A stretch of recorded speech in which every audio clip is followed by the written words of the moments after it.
திருமணம் செய்யாமல் சேர்ந்து வாழ்ந்தவரை சட்டப்பூர்வ வாரிசாக ஏற்றுக்கொள்ள முடியாது என்று சென்னை உயர்நீதிமன்றம் தீர்ப்பளித்துள்ளது. வேலூரை சேர்ந்த ஜெயச்சந்திரன் என்பவருக்கு திருமணமான நிலையில் மார்கரெட் அருள்மொழி என்ற பெண்ணுடன் திருமணம் செய்யாமல் வாழ்ந்து வந்துள்ளார். அப்போது மார்கரெட் பெயரில் செட்டில்மெண்ட் பத்திரம் எழுதி வைத்த ஜெயச்சந்திரன் 2013ஆம் ஆண்டு அந்த பெண் இறந்துவிட்டதால் பத்திரத்தை ரத்து செய்தார்.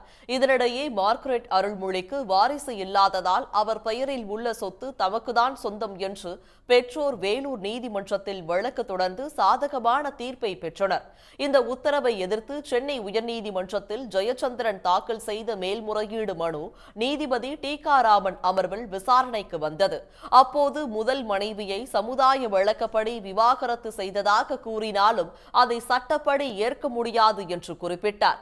எனவே திருமணம் செய்து கொள்ளாமல் கணவன் மனைவியாக வாழ்ந்ததையும் இதனை சட்டப்பூர்வ வாரிசாக ஏற்றுக்கொள்ள முடியாது என்றும் கூறிய நீதிபதி வேலூர் நீதிமன்ற உத்தரவை ரத்து செய்து தீர்ப்பளித்தார். உடனுக்குடன் செய்திகளை தெரிந்து கொள்ள சன் நியூஸ் பெல் ஐகானை கிளிக் பண்ணுங்க.